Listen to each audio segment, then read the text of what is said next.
All right, so welcome to day 2 of weaving. Last class, we put our spokes in. I started weaving with you guys. I showed you how to finish it. If it's, let me shake this off. If it's time to go, you're taking a twisty tie and putting all your spokes together. So the beginning of class today, even before the demo, I kind of directed you guys to take your basket base and stick it in the water. This is just to make your spokes pliable so that you aren't going to break them when you start weaving. So what I want to show you today is a few different things. Keep your twisty tie, don't throw it away. You're using this all week. This is yours. Keep it, treasure it. At the end of the week, people steal it from each other. I don't know why, but anyway. So to review, many of you have a container of water. You have a little, what I call bird nest of reed in there. Once I feel like we're going pretty well, I'm gonna pull out the colored reed. I have some yellow, pink, and teal, or turquoise. They should be in these little bundles. If you get a string that is not at the end of class, they all need to be returned to this. They need to look like this, or else we'll have a disaster on our hands. Okay, I'm gonna push this out of the way. So to review our basket weaving, I pulled off my extra that was wrapped around. I'm gonna determine where my last weave was, which in this case is the under. It is over, under, push down, and I'm like pinching every time. This hand, my left, is almost crawling along every time. So I like flip behind my spokes. Now I tend to do this pretty quickly. Once you get the hang of it, once this is not foreign to you anymore, you too will do it fairly quickly. Come on. I did want to show you what would happen, or what you do if you break a spoke. Remember, spokes are these tall things that we are weaving on. So that happens. It happens a lot, especially if you are not keeping your basket wet and pliable. Meaning about every 10 minutes, 10 to 15 minutes, you're gonna wanna take your basket and at least like dunk it in some water. The area that you're working on. Now I don't have to worry about the tips of these so much because I'm not working there. However, I could just like throw it in a sink or throw it in a bucket and walk away, and that would be just fine. All right, I am almost to the end of this.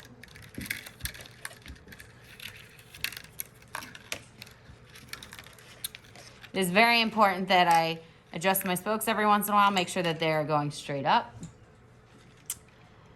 If I want my basket to get tall, if I want it to go out, I'm gonna start pulling them outward. Kind of like when we're working with clay. You control it, the reed, the basket, this shape, all of it. It does not control you. All right, so to end, remember we take this, we weave as far as we can. If I can't tuck it behind a spoke, then I'm gonna go back to the one that I could and leave it on the inside. So when I start, I'm gonna start here. All right, let's say I broke a spoke. Ah! Oh my gosh! What am I gonna do? It broke. Okay, well, like literally don't panic. So there is a box on the clay table that has basically like almost twigs, but they're like the spokes, they're broken spokes. All you're going to do, and I'm actually gonna take a longer one because I pulled one out, is you're gonna shove this down into where the spoke broke and weave around it. And once you get past here, you will never, ever, ever know that this was a broken spoke here. Okay?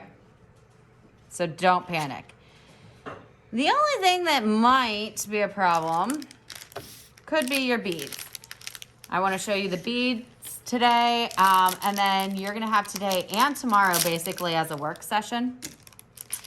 Thursday, I'm gonna show you how to finish these up. So I have some wooden beads.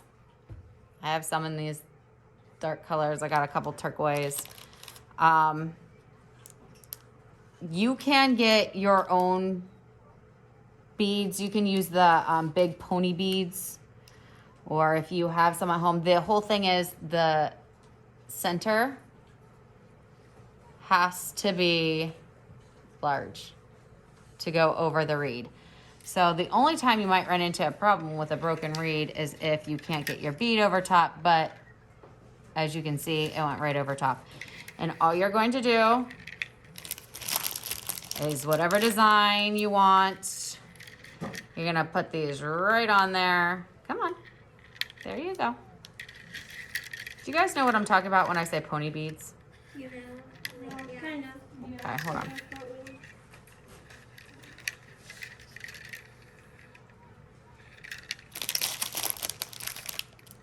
If you want to bring in yours from home, that is, did I say that was okay already? Yep. Oh, my bad.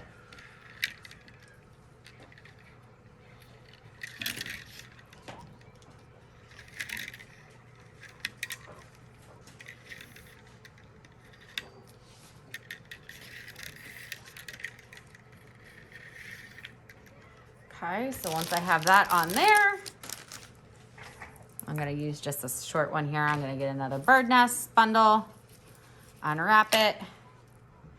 You don't have to start where you ended because of the beads. Just pick a spot to start, and you are going to weave on top. So I'm gonna tuck it behind, because we always start behind, in front. And you wanna make sure that you are pushing your reed down on top of the beads to hold it in place.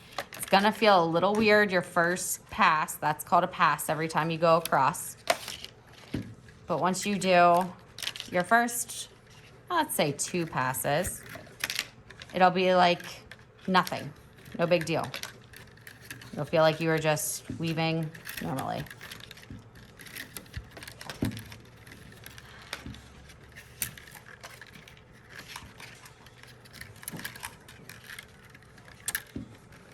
All right, tuck it behind. And to review how to start again, I swear I'm almost done.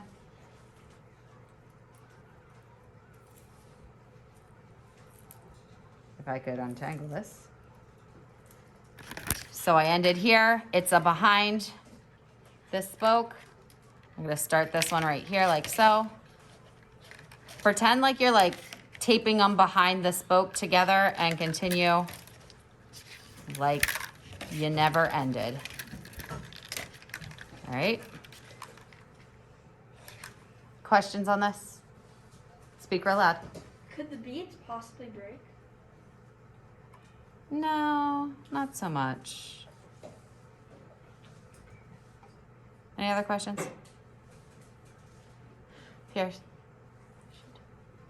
I didn't get how like what happens if the bottom breaks? It won't.